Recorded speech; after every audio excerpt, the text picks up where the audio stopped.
ಗುರುಭ್ಯೋ ನಮಃ ಹರಿ ಓಂ. ಓಂ ಶಂ ಶನೇಶ್ವರಾಯ ನಮಃ. ಭಕ್ತಿ ಮಾಸ್ಟರೆಲ್ಲರಿಗೂ ಪ್ರಕೃತಿಯ ನಮ್ಮ ಕಾರ್ಯಕ್ರಮಕ್ಕೆ ಸುಸ್ವಾಗತ. ಇಂದಿನ ದಿವಸ ಬದುಕಿಗೆ ಬೇಕಾದಂಥ ಸಣ್ಣದಾದ ಕಿವಿ ಮಾತುಗಳ ಒಂದು ವಿಚಾರನ ತಿಳಿಸೋಣ ಅಂತ ಅಂದ್ಕೊಂಡಿದ್ದೀನಿ. ಇದು ಸಣ್ಣದಾದ ಕಿವಿ ಮಾತುಗಳು.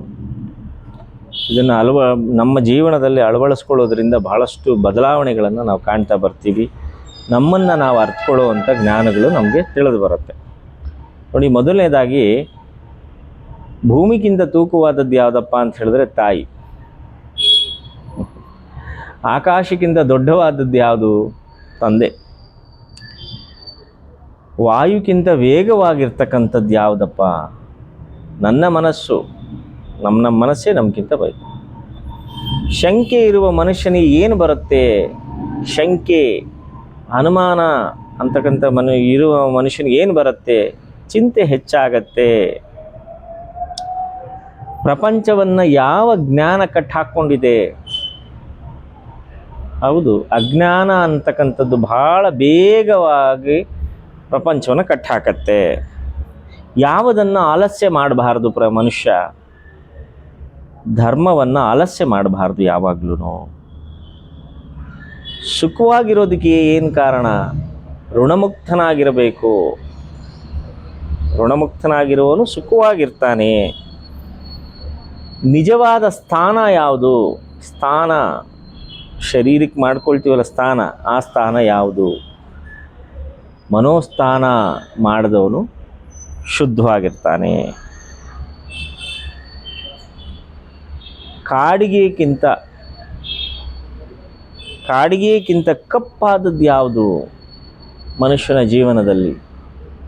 ಕಳಂಕ ಬರಬಾರದು ಮನುಷ್ಯನಿಗೆ. ಕಳಂಕ ಬಂದರೆ ಕಾಡಿಗೆಗಿಂತ ಕಪ್ಪದು.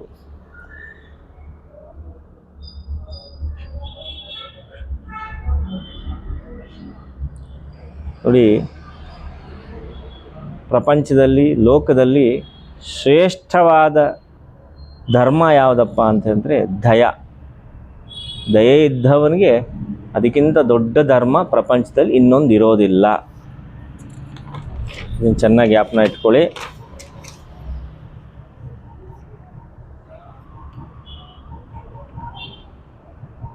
ಯಾವಾಗಲೂ ಮನುಷ್ಯ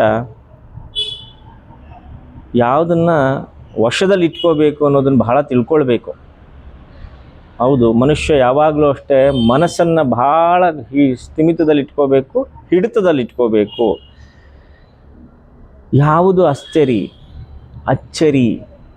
ಯಾವುದು ಅಚ್ಚರಿ ಮನುಷ್ಯನಿಗೆ? ಮನುಷ್ಯನಿಗೆ ಅಂತಲ್ಲ, ಎಲ್ಲ ಪ್ರಾಣಿಗಳಿಗೂ ಅಚ್ಚರಿ ಯಾವುದಪ್ಪ ಅಂದರೆ ಮರಣ.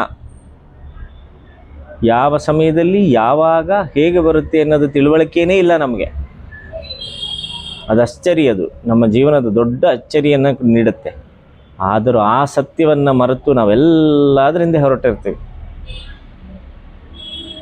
ಪ್ರಪಂಚಕ್ಕೆ ಬಂದ ಮೇಲೆ ಎಲ್ಲವನ್ನು ನೋಡಿ ಹೋಗಬೇಕು, ಎಲ್ಲವನ್ನು ಕಾಣಬೇಕು. ನಾವು ಇವೆಲ್ಲವನ್ನು ನಮ್ಮ ಜೀವನದಲ್ಲಿ ಅಳವಡಿಸ್ಕೊಳ್ತಾ ಬಂದರೆ ಯಾವ ಮನೋವೇದನೆಗಳು ಇರೋದಿಲ್ಲ, ಯಾವ ದುಃಖ ಪ್ರಾಪ್ತಿಗಳು ನಮಗಾಗೋದಿಲ್ಲ, ಯಾವ ದುಷ್ಟ ಜನರ ಅಥವಾ ದುಷ್ಟ ಗ್ರಹಗತಿಗಳ ನೇತೃತ್ವ ಕೂಡ ನಮ್ಮ ಮೇಲೆ ಬೀಳೋದಿಲ್ಲ.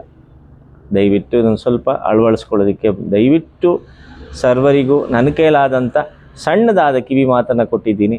ದಯವಿಟ್ಟು ಇದನ್ನು ಅಳವಡಿಸ್ಕೊಳ್ಳಿ. ಸರ್ವೇ ಜನ ಸುಖಿನೋ ಭವಂತು.